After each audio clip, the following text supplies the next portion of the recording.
Hello good evening. Part 3 video में अभी जो फिजिकल साइंस का पार्ट 3 वीडियो है उसमें कुछ प्रॉब्लम आ चुका था, इसलिए वो आधा 18 मिनट या 20 मिनट का ही रिकॉर्ड हो पाया है।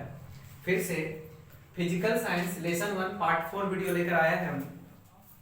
आप लोग ज़्यादा से ज़्यादा चैनल को शेयर, लाइक और सब्सक्राइब करें। जितने ज़्यादा लोगों के पास ये चैनल पहुँचेगा उतना ज़्यादा हम पढ़ाने की कोशिश करेंगे और ज़्यादा से ज़्यादा वीडियो डालने की कोशिश करेंगे।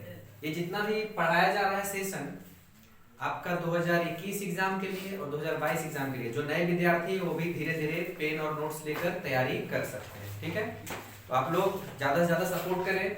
अभी लेसन 1 पार्ट 4 वीडियो आ रहा है, आप लेसन 1 का पार्ट 1, पार्ट 2, पार्ट 3 और पार्ट 4 देख कर धीरे धीरे नोट्स बना लीजिएगा। ठीक है, तो चलिए पार्ट 4 वीडियो में स्टार्ट करते हैं। लेसन 1 में एक क्वेश्चन है, ईंधन किसे कहते हैं? ईंधन किसे कहते हैं?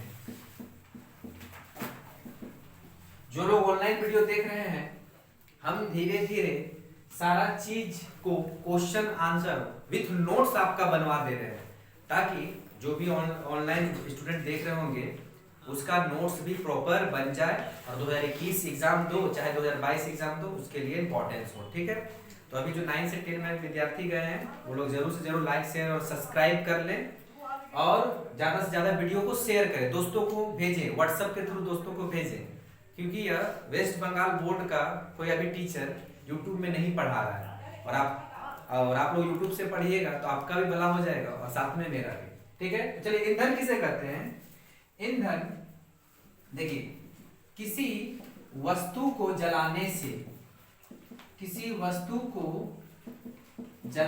से यदि ऊष्मा उत्पन्न होती है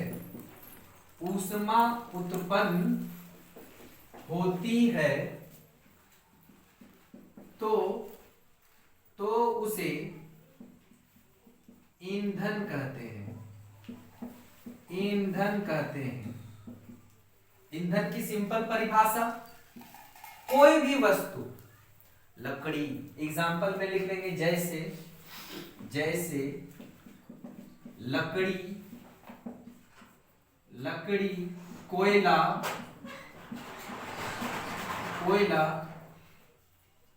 इत्यादि, है ना। आप लोग अपना भाषा में कुछ भी, बिचाली हो, पेट्रोल हो, टायर हो, सब वस्तु में आता है। टेबल हो, कुर्सी हो, सभी वस्तु में आता है। कपड़ा हो, सभी वस्तु में आता है। अगर इस वस्तु को जलाएंगे, जैसे मान लीजिए ये लकड़ी है, ये लकड़ी का गट्ठर है, यहाँ पर बहुत सारा लकड़ी है और लकड़ी को जलाने से आप जानते हैं आग निकलता है। क्या निकलता है? आग। यह है आपका आग। और अभी ठंडा के दिन में हम लोग लकड़ी जलाते हैं और आग उत्पन्न करते हैं और इस आग से गर्मी निकलती है। इस गर्मी को ही हम लोग अपना भाषा में गर्मी बोलते हैं और इसको फिजिकल साइंस की भाषा में ऊष्मा बोलते हैं। हम किसी चीज को जलाएं तो जलाने से क्या निकलता है? आग, है ना। और उस आग में क्या होता है? गर्मी। उस आग में क्या होता है? इस गर्मी को क्या बोलते हैं? ऊष्मा। इस गर्मी क्या बोलते हैं? ऊष्मा। अरे यदि यहाँ कोई लोग खड़ा होगा तो उसे गर्मी महसूस होगा, है ना। जैसे आप लोग घर के बाहर में जब कोयला जलता है ना, तो कोयला जलता तो आग निकलता है। आप दूर में खड़े रहते हैं, है ना, तो आपको गर्मी लगता है। क्या लगता है? गर्मी। क्यों गर्मी लग रहा है? ऊष्मा, है ना। इसलिए आप कोयला के नजदीक जाते नहीं। जाते हैं क्या? दूर, और भी दूर हटने की कोशिश करते हैं, कहाँ गर्मी कम लगे। ऐसा नहीं ना कि जब तक आग में बैठेगा नहीं तब तक गर्मी नहीं लगेगा, ऐसा नहीं ना है। दूर से आपको गर्मी लग जाता है। तो बात समझ रहे ना। तो किसी भी वस्तु को जलाने से यदि ऊष्मा उत्पन्न होती है तो उसे ईंधन कहते हैं। जैसे लकड़ी, कोयला, और भी लिख सकते हैं पेट्रोल, डीजल इत्यादि etc। तो ये सभी क्या कहलाएगा? ईंधन। सिंपल परिभाषा, कोई भी वस्तु, यहाँ पर वस्तु बोलेंगे, यहाँ चीज नहीं लिखना। किसी वस्तु को यदि जलाने से ऊष्मा देती है, ऊष्मा उत्पन्न होती है तो इसे ईंधन कहते हैं। ईंट क्या जला पाओगे? कितना भी जला लो वो ऊष्मा देगा नहीं ना। तो इसीलिए ईंट को जलाने से ऊष्मा उत्पन्न है, क्या ईंटा को आप ईंधन मानेंगे? नहीं। कल से सब ईंटा ढोएगा, बोलेगा ईंटा से खाना बनाना है, ऐसी तो बात नहीं है। तो बात समझ में आ रहा है? जैसे बालू को जलाने से ऊष्मा उत्पन्न होता है? नहीं। तो बालू क्या ईंधन है? नहीं, बालू ईंधन नहीं है। कोयला को जलाने से क्या उत्पन्न होता है? ऊष्मा। तो कोयला क्या हो गया? ईंधन, है ना। सीमेंट को जलाने से क्या ऊष्मा उत्पन्न होता है? नहीं। तो क्या कहलाएगा? ईंधन नहीं कहलाएगा। लेकिन लकड़ी को जलाने से क्या उत्पन्न होगा? ऊष्मा, गर्मी उत्पन्न होगा, तो इसे क्या कहेंगे? ईंधन। तो ईंधन की सिंपल परिभाषा हो गई, है ना। अब नेक्स्ट क्वेश्चन है,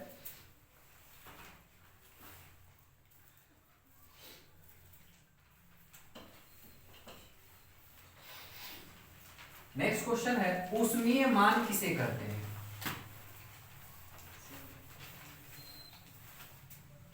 नेक्स्ट क्वेश्चन है, ऊष्मीय मान किसे कहते हैं?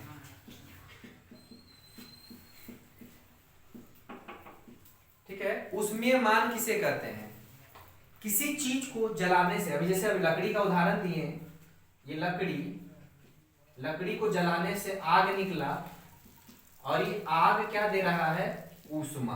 क्या दे रहा है? यहां तक ऊष्मा दे रहा है, ऊष्मा। और ये ऊष्मा हवा, मतलब ऊष्मा तो गर्मी, ये गर्मी हवा के सहायता से आता है और लोगों को गर्मी लगता है ना। लोगों को गर्मी लगता है। जैसे अभी ठंडा का दिन है तो लोग जलाते हैं लकड़ी, कोयला। क्यों जलाते हैं? क्योंकि लकड़ी कोयला जलाने से क्या उत्पन्न होता है? आग, है ना। और आग से क्या उत्पन्न होता है? ऊष्मा, गर्मी। और उसको वो बैठ कर क्या करते हैं? अपने शरीर को गर्म करते हैं, है ना। ऐसा नहीं ना कि हीटर में ही बैठ जाता है गर्मी के लिए, नहीं, दूर में रहता है, मतलब यही है ऊष्मा। मतलब हीटर बैठे तो जल जाएगा, तो फिर आपसे ऊष्मा निकल जाएगा, है ना। तो फिर दूसरा कोई आपको तापेगा बैठ के कि भाई आप जल रहे तो आपको तापेगा बैठ के, ऐसा नहीं बात है, ठीक है। तो यह है ऊष्मा। तो भाई ये ऊष्मा निकलता है तो किसी से ज्यादा ऊष्मा निकलता है। जैसे कभी पहले, अभी कोई विद्यार्थी, बहुत सारे विद्यार्थी ऐसे होंगे कि जो भी कोयला में खाना बनाते होंगे, है ना, तो कोयला में ऊष्मा कम निकलता है ना, इसलिए कोई भी खाना बनने में लेट हो जाता है। लेकिन अभी आ गया गैस, तो गैस में ऊष्मा क्या होता है? ज्यादा निकलता है, तो खाना जल्दी जल्दी बन जाता है, बनता है कि नहीं। और अभी उससे भी भयानक आ गया माइक्रोवेव, है ना। 1 मिनट में भात बन के निकल जाएगा, है ना, 2 मिनट में चिकन बन जाएगा। तो मतलब हर वस्तु अलग अलग ऊष्मा देती है ना। हर वस्तु का गर्मी क्या होता है? अलग अलग। बात सुनिए, पहले जमाना के लोग गोईठा से खाना बनाते थे। किससे बनाते थे? गोईठा। तो गोईठा से क्या निकलता है? आग। और आग से क्या निकलता है? ऊष्मा। तो गोईठा का ऊष्मा क्या था? कम था। भले बहुत ज्यादा देर तक रहता है गोईठा, बहुत ज्यादा देर तक जलता है, लेकिन ऊष्मा क्या होता है? कम। खाना लेट से बनता था। फिर लोगों ने क्या जलाना स्टार्ट कर दिया? लकड़ी। तो लकड़ी से गोईठा के मुकाबला में गोईठा से ज्यादा ऊष्मा कौन देता है? गोईठा से ज्यादा ऊष्मा कौन देता है? लकड़ी देता है ना, लकड़ी। अब आगे देखिए, ये भी गर्मी दे रहा है, ये भी गर्मी दे रहा है, लेकिन दोनों का गर्मी क्या है? अलग अलग है। क्या है? अलग। गोईठा कम गर्मी दे रहा है, गर्मी में तो ऊष्मा, गोईठा कम ऊष्मा देता है और लकड़ी ज्यादा ऊष्मा देता है। फिर लोग क्या किया? कोयला। फिर कोयला को जलाया, क्योंकि कोयला से जल्दी खाना बन जाता है ना। लकड़ी के मुकाबले किससे ज्यादा खाना जल्दी बन जाता है? कोयला से। क्यों कोयला से जल्दी बन जाता है? क्योंकि कोयला लकड़ी से ज्यादा ऊष्मा देता है। अब कोयला की जगह हम लोग क्या उपयोग करते हैं? गैस। तो पता चला गैस क्यों उपयोग करते हैं? क्योंकि गैस की ऊष्मा क्या है? अलग है। तो ऊष्मीय मान किसे कहते हैं? तो आंसर होगा, भिन्न भिन्न पदार्थों को जलाने पर, भिन्न भिन्न पदार्थ, ये सब पदार्थ है, गोईठा भी पदार्थ, लकड़ी भी पदार्थ, कोयला भी पदार्थ, सब पदार्थ है। सब क्या है? अलग अलग है। भिन्न भिन्न पदार्थ को जलाने से भिन्न भिन्न ऊष्मा उत्पन्न होती है। भिन्न भिन्न ऊष्मा उत्पन्न होती है। अरे भाई, अलग अलग चीज को जलाएंगे तो अलग अलग गर्मी देगा, बस समझ ना। तो भिन्न भिन्न पदार्थ को जलाने से भिन्न भिन्न ऊष्मा उत्पन्न होती है। इसे ऊष्मीय गुणांक कहते हैं, इसमें इसे ऊष्मीय मान कहते हैं, सॉरी, इसे ऊष्मीय मान कहते हैं, इसे ऊष्मीय मान कहते हैं। भिन्न भिन्न पदार्थ को जलाने से भिन्न भिन्न ऊष्मा उत्पन्न होती है, इसे ऊष्मीय मान कहते हैं। क्लियर हो गया? कि गोईठा जलाएंगे तो अलग ऊष्मा देगा, है ना, फिर पेट्रोल को जलाएंगे तो अलग ऊष्मा देगा, पेट्रोल को जलाएंगे तो एक ही बार में होता ना, स्वाहा कर देगा पेट्रोल डीजल, समझ आ रहा ना? तो ये हो गया ऊष्मीय मान। अब यहां पर एक और पॉइंट लिख लेंगे, इसका जो इंपॉर्टेंट है, एग्जाम में इस बार आएगा, एकदम इंपॉर्टेंट 2 पॉइंट। ऊष्मीय मान की ऊष्मीय मान की सीजीएस इकाई, सीजीएस इकाई, ऊष्मीय मान की सीजीएस इकाई कैलोरी, कैलोरी प्रति ग्राम, प्रति ग्राम, सॉरी कैलोरी नहीं, जूल प्रति ग्राम, जूल प्रति ग्राम, इसको ऐसे भी लिखते हैं जूल ग्राम, ऐसे जूल प्रति ग्राम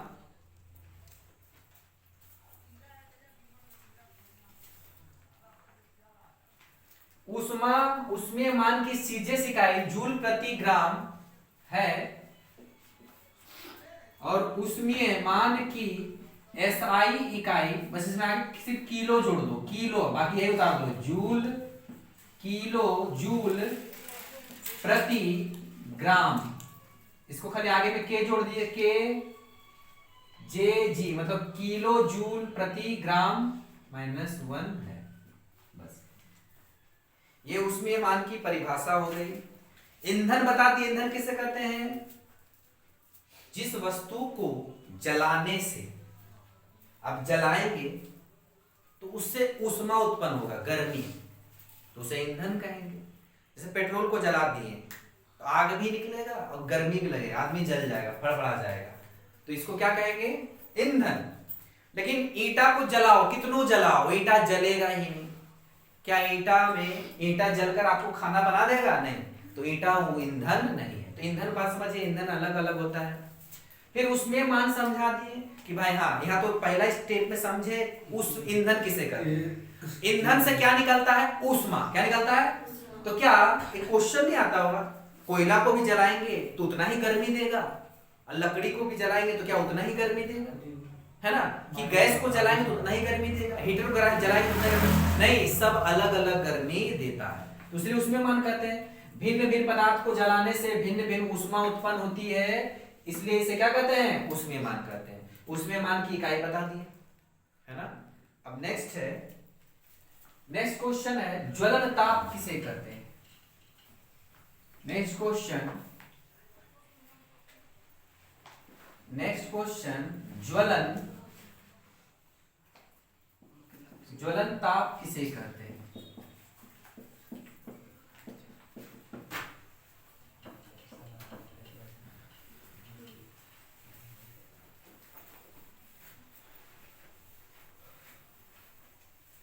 देखिए ज्वलन ताप किसे कहते हैं? आप लोग जानते हैं लकड़ी और कोयला दोनों को जलाए, एक ही साथ जलाए, तो बताइए सबसे पहले कौन जलेगा, लकड़ी या कोयला? लकड़ी।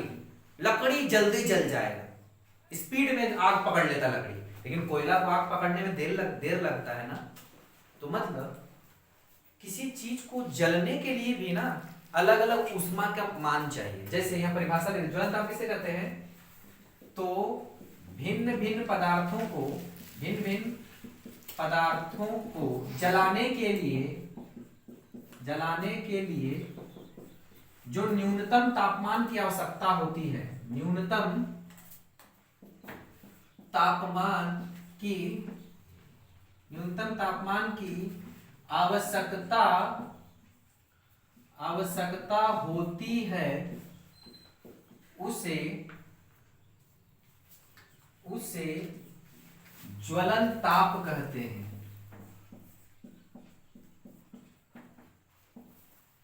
उसे ज्वलन ताप कहते हैं। जैसे लकड़ी, मान लो हम एक मान लेते हैं कि लकड़ी 5 डिग्री सी पर ही जल गया, सॉरी 5 नहीं, मान लीजिए 35 डिग्री सी पर जल गया, और कोयला को जलाने में 65 डिग्री सी लगा, है ना। फिर नेक्स्ट गोईठा, गोईठा को जलाने के लिए 15 डिग्री सी आग, माचिस का आग लगा। तो बताइए यही है न्यूनतम ताप कि गोईठा कितना डिग्री पर जल जाएगा, 15 डिग्री पर।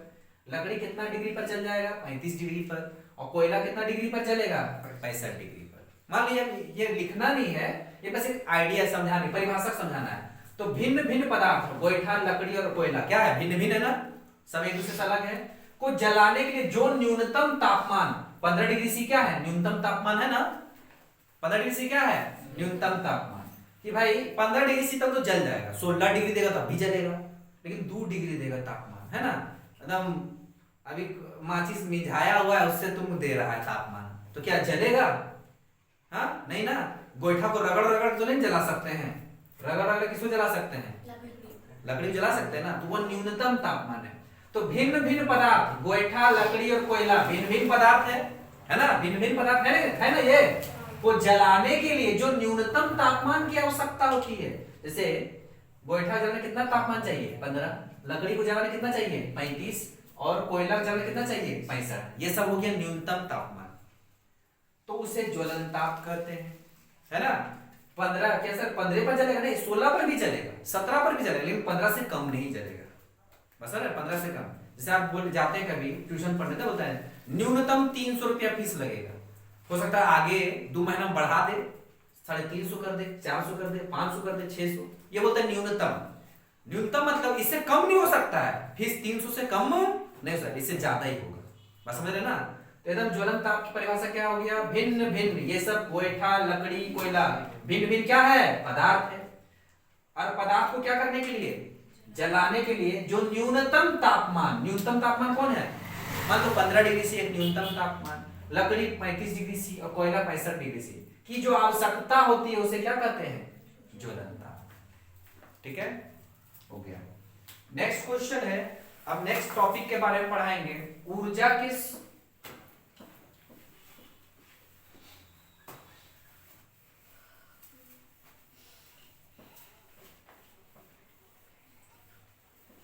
नेक्स्ट क्वेश्चन है, अब इसका अब आगे की चर्चा करेंगे।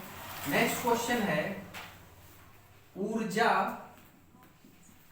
के कितने स्रोत हैं, ऊर्जा कितने प्रकार के हैं, ऊर्जा कितने प्रकार के हैं, परिभाषित करें। बस आंसर में ध्यान से देखिएगा, आंसर क्या लिखेंगे, ऊर्जा 2 प्रकार के हैं। एक जानते होंगे, अनवीनीकरण, अनवीनीकरण,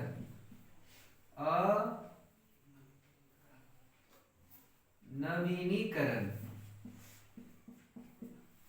अनवीनीकरण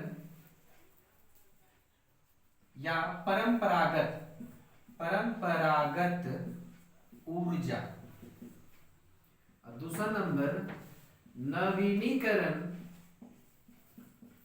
या गैर परंपरागत, गैर परंपरागत ऊर्जा।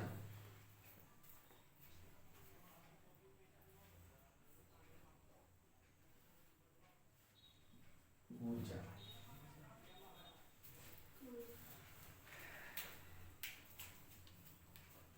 ऊर्जा के 2 स्रोत हैं, सॉरी ऊर्जा 2 प्रकार के हैं। कौन कौन ऊर्जा है, देखिए एकदम सिंपल, ऐसे आंसर बना बना के एकदम सजा सजा कर लिखिएगा। ऊर्जा 2 प्रकार के हैं, और नवीनीकरण या परंपरागत ऊर्जा, नवीनीकरण या गैर परंपरागत ऊर्जा। अब फिर से इसका परिभाषा लिखने के लिए इस तरह से 1 नंबर लिखकर अनवीनीकरण, अनवीनीकरण ऊर्जा लिखकर अंडरलाइन कर देंगे और डैश देके यहां से लिखेंगे। परिभाषा किस क्या लिखेंगे, परिभाषा इससे समझिए, अनवीनीकरण जिसे बनाया नहीं जा सकता है, बाद में एक बार यूज करेंगे तो फिर खत्म, जैसे लिखो फेंको पेन, है ना, वो होता है अनवीनीकरण, उसको दोबारा बनाया नहीं जा सकता है।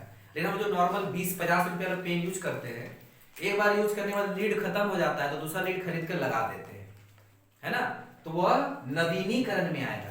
जिसको बनाया जा सकता है वह नवीनीकरण, नवीनी मतलब नया बनाया जा सकता है, रिसाइकिल किया जा सकता है ना। और अनवीनीकरण, अ मतलब नहीं, और नवीनीकरण मतलब बनाया नहीं जा सकता है। अनवीनी फिर से उसे नया बनाया नहीं जा सकता, उसे क्या कहेंगे, अनवीनीकरण।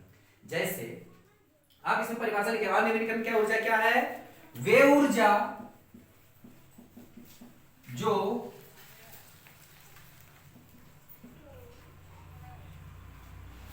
जो एक बार उपयोग करने के बाद, वे ऊर्जा जो बार बार उपयोग में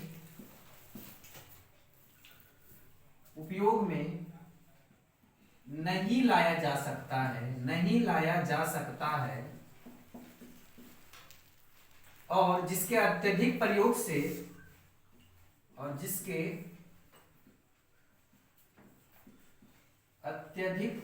से भविष्य में यह ऊर्जा के स्रोत नष्ट हो जाएंगे, उसे अनवीनीकरण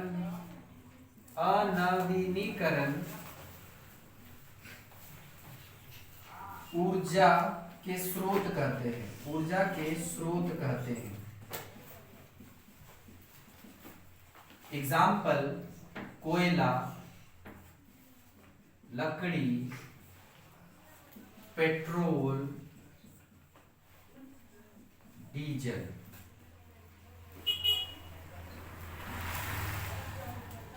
सॉरी, ऊर्जा के यहां स्रोत लिख दीजिएगा। ऊर्जा के स्रोत कितने प्रकार के होते हैं, परिभाषित करें तो ऊर्जा के स्रोत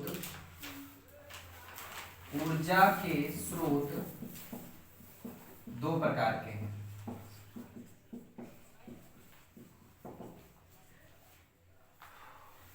चलिए, ये बात समझ में आ गया। अनवीनीकरण ऊर्जा, वे ऊर्जा जिसका बार बार उपयोग करने से भविष्य में यह खत्म हो जाएगा, है ना। एकदम परिभाषा सिंपल लिखना, ये भी लिख दो या जो हम बोल रहे हैं वो लिख दो। अनवीनीकरण ऊर्जा किसे कहते हैं, वे ऊर्जा जिसका हम बार बार अगर उपयोग करें, यूज करें, तो वह भविष्य में क्या हो जाएगा, खत्म हो जाएगा, और जिसे दोबारा बनाया नहीं जा सकता है उसे अनवीनीकरण ऊर्जा कहते हैं। जैसे कोयला, कभी सुने हैं कि फलना घर में कोयला बन रहा है, हा? कभी सुने हैं कि लकड़ी बना रहा है, लकड़ी तो उगाता है, सॉरी लकड़ी हो सकता है, लेकिन लकड़ी भी एक समय के बाद खत्म हो जाएगा, इसलिए बोलता है पेड़ ना काटो, है ना। फिर पेट्रोल, कभी सुने कि किसी घर में पेट्रोल बन रहा है ना, कोई डीजल बना रहा है, ऐसा कभी नहीं सुनेंगे। इसे बनाया नहीं जा सकता है, इसको प्रकृति देता है। कौन देता है, प्रकृति, है ना।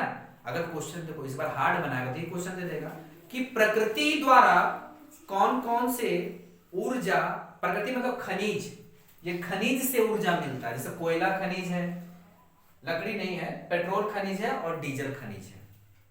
तो सिंपल सी परिभाषा, अनवीनीकरण ऊर्जा, अ मतलब नहीं और नवीनीकरण मतलब नहीं बनाया जा सकता है, तो वे ऊर्जा या वे ऊर्जा के स्रोत जो बार बार उपयोग करने से नष्ट हो जाते हैं। फिर से, वे ऊर्जा के स्रोत जो बार बार उपयोग करने से नष्ट हो जाएंगे और जिसे भविष्य में दोबारा बनाया नहीं जा सकता है, उसे अनवीनीकरण ऊर्जा कहते हैं। जैसे कोयला, लकड़ी, पेट्रोल, डीजल।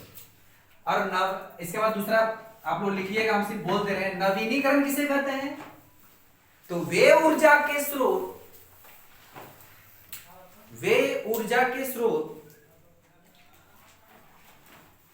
जिसका बार बार उपयोग करने पर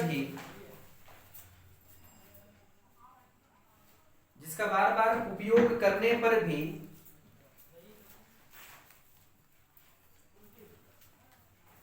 नष्ट होने की संभावना नहीं रहती है,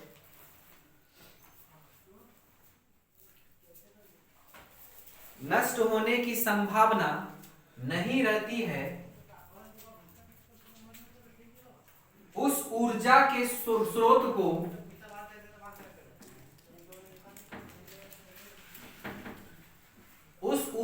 स्रोत को नवीनीकरण ऊर्जा कहते हैं। उस ऊर्जा के स्रोत को नवीनीकरण ऊर्जा कहते हैं। आप जानते हैं एग्जाम्पल में, जैसे सौर ऊर्जा, सौर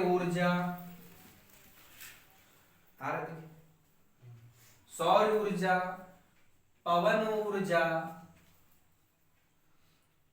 ऊर्जा, जल ऊर्जा इत्यादि। आप जानते हैं कि कोयला लिमिटेड है, कोयला का बार बार उपयोग करेंगे। आज देखिए, आज के समय में कितना कोयला खान बंद हो रहा है, क्योंकि कोयला खत्म हो गया। और कोयला का बार बार उपयोग करने से और भी वो जल्दी खत्म हो जाएगा। तो यह अनवीनीकरण है, इसको फिर कोयला को बनाया नहीं जा सकता है। लेकिन नवीनीकरण ऊर्जा वे ऊर्जा होते हैं जिसका बार बार प्रयोग करने पर भी यह नष्ट नहीं होता है। जैसे सौर ऊर्जा, इसका कितनों बार उपयोग करो, जब तक सूरज रहेगा तब तक नवीनीकरण ऊर्जा मिलेगा। पवन, हवा चलता है, पवन चक्की चलता है राजस्थान में, और पवन का चक्का चलने से भी ऊर्जा उत्पन्न होता है। फिर जल ऊर्जा है ना, जल डिसरगढ़ में जल ऊपर से गिराया जाता है डैम से, फिर टरबाइन घूमता है और टरबाइन घूमने से भी ऊर्जा मिलता है। तो ये सब ऊर्जा भविष्य में खत्म होने की आशंका कम है। जब तक सूरज में गर्मी है तब तक ऊर्जा मिलेगा, और सूरज का गर्मी अभी खत्म नहीं होगा। अरबों साल तक सूरज अब ऐसा ही रहेगा, तो अरबों साल तक हमको ऊर्जा का मिलते रहेगा स्रोत, है ना। पवन भी हमेशा चलते रहेगा, जल भी, जब तक 75% तो पानी है ना पूरा पृथ्वी पर, तो ऊर्जा के स्रोत, ऊर्जा हमें मिलते रहेंगे। बात समझ में आया। तो अनवीनीकरण जिसे बनाया नहीं जा सकता और उपयोग करिएगा तो नष्ट हो जाएगा, और नवीनीकरण जिसको बनाया जा सकता है, उपयोग करते रहो, सूरज भगवान ऊर्जा देते रहेगा, आपको इलेक्ट्रिक मिलते रहेगा। ठीक है, इसलिए आप देखे होंगे पहले के जमाना में ट्रेन गाड़ी कोयला से चलता था, है ना, ट्रेन गाड़ी कोयला से चलता, तो कोयला ज्यादा उपयोग होता था। तो कोयला तो अनवीनीकरण है, इसका उपयोग करेंगे तो खत्म हो जाएगा कोयला। फिर आने वाला पीढ़ी को हम लोग पढ़ाएंगे कोयला, तो उस खाली समझेगा कोयला था कोई चीज, वो तो कभी देखा नहीं ना है, तो कोयला देख नहीं पाएगा वो। बस समझ रहे ना। अभी जैसे हम लोग पुराना जमाना में रेडियो आता था, है ना, रेडियो छोटा सा बड़ा ट्रांजिस्टर आता था। क्या आप उस रेडियो को आप इस जनरेशन का आदमी देख पाएगा? नहीं। वही बात है, तो कोयला के बारे में पढ़ाएंगे कि हाँ बच्चा लोग, पहले जमाना में कोयला था, उससे घर में खाना बनता था। बस समझ ना। तो यहाँ नवीनीकरण है भाई, इसका उपयोग करेगा तो खत्म हो जाएगा, है ना। पेट्रोल भी देखो, अभी अबू धाबी, सऊदी अरब में पेट्रोल का कमी हो रहा है, धीरे धीरे पेट्रोल का खान का लेवल नीचे जा रहा है, तो उन लोगों भी तो कम हो जाएगा ना। तो मतलब इसका एक बार बार उपयोग करने में खत्म हो जाएगा नवीनीकरण ऊर्जा। इसलिए अब तो प्रधानमंत्री योजना लाया है कि सोलर पैनल लगा रहा है। सोलर पैनल लगाने से सूर्य की रोशनी से क्या मिलेगा? ऊर्जा। तो हम इसको बार बार चला सकते हैं। सोलर कुकर आ गया, धूप में रखो खाना बनाओ, है ना। इतने तो धूप में तुमको खड़ा रह के खाना बनाना, उसका एक सिस्टम होता है कि वो धूप में रहेगा, खाना बनाओ। सोलर लाइट आ गया। तो सरकार ऐसा इनिशिएटिव ले रहा है ताकि हम लोग किस ऊर्जा की तरफ जाएं? नवीनीकरण ऊर्जा की तरफ। और किस ऊर्जा को अभी बचाए रखें? अनवीनीकरण। इसको बचाए रखना जरूरी है, बस ना, भविष्य के लिए बचाए रखना जरूरी है। ठीक है, टाइम हो गया, धन्यवाद। कल पार्ट 5 वीडियो लास्ट लेसन 1 का रहेगा और पूरा लेसन 1 कंप्लीट। इसके बाद आपका जो दिल का अंदर कोई ऐसा क्वेश्चन नहीं रहेगा जो छूट गया हो किताब में, और सारा कॉन्सेप्ट वाइज बताते हुए चले गए, है ना। आप लोग सेशन को प्लीज कृपया करके लाइक, शेयर और सब्सक्राइब करते चल रहे हैं, और शेयर जरूर करें लोगों, अपने दोस्त को, मतलब इसमें कंजूसी ना करें और जलन की भावना ना रखें, सबका भलाई करें, है ना। क्योंकि एक बार मर के सबको ऊपर ही जाना है, तो कुछ अच्छा काम करके ही चलते हैं, है ना। सबको वीडियो पहुंचाते रहें, सभी को वीडियो व्हाट्सएप के थ्रू देते रहे, ताकि सबका भला हो और एग्जाम सबका क्वालिफाई हो जाए और अच्छा नंबर से क्वालिफाई हो और सबका भविष्य उज्जवल हो। धन्यवाद।